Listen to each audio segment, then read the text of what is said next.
విశాఖ ఉక్కు సెంటిమెంట్ను కాపాడేందుకు చంద్రబాబు ఎన్డీఏ ప్రభుత్వం నుంచి బాధితులకాలని మాజీ కేంద్ర మంత్రి చింతా మోహన్ అన్నారు. ఆంధ్రుల ఆత్మగౌరవం ఢిల్లీలో ఆర్థిక మంత్రి నిర్మలా సీతారామన్ గుమ్మం ముందు తాకట్టు పెట్టారని విమర్శించారు. వైఎస్ రాజశేఖర రెడ్డి ఒక సామాన్య కుటుంబంలో పుట్టి కాంగ్రెస్ ప్రభుత్వాన్ని వాడుకుని తన కొడుకు జగన్మోహన్ రెడ్డిని బిలినియర్ని చేశారని ఆరోపించారు. రాష్ట్ర విభజన కారణం దళిత విభజన. దళిత కెమిస్ట్రీ చాలా మందికి తెలియదు. భారతదేశంలో బహు తెలిసిన వాళ్ళు ఒక 5-10 మంది ఉంటారు దళిత కెమిస్ట్రీ.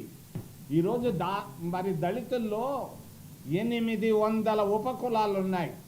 ఒక్క ఉత్తరప్రదేశ్ రాష్ట్రంలోనే 86 దళిత ఉపకులాలు ఉన్నాయి. సుప్రీంకోర్టు జడ్జిలకి ఏమీ తెలియదు. అంటదంతనం అంటే అసలు తెలియదు. ఎస్సీల సమస్యలు తెలియకుండా ఒక ఆర్డర్నో డైరెక్షనో ఇచ్చారు. ఆ డైరెక్షన్ పేరు పెట్టుకొని ఈరోజు విభజన ప్రారంభించారు.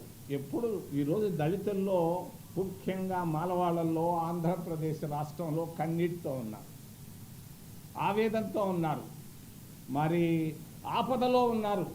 ఎప్పుడూ నేను చూడలేదు. రాజమండ్రిలో కన్నీళ్లతో నిలబడ్డారు అంబేద్కర్ విగ్రహం దగ్గర. కాకినాడలో అంబేద్కర్ విగ్రహం దగ్గర కన్నీటితో నిలబడ్డారు. ఎందుకు? దీనికంతటికి కారణం ఈరోజు ఆంధ్రప్రదేశ్ రాష్ట్రం 2 కావడానికి కారణం ఏంది?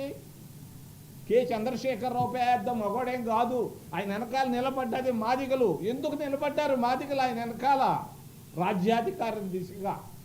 ఆంధ్రప్రదేశ్ మేము కూడా కాంగ్రెస్ పార్టీ కూడా చిన్న పొరపాటు చేసింది. ఆ రోజు రాజశేఖర రెడ్డి చచ్చిపోయిన తర్వాత కిరణ్ కుమార్ రెడ్డిని ముఖ్యమంత్రి చేయకుండా దామోదర్ రాజనరసింహ మాదిగని చేసుంటే ఆంధ్రప్రదేశ్ రాష్ట్రం 2 అయ్యేది కాదు. తెలంగాణ వీళ్ళందరూ కలిసి ఉండేవాళ్ళం.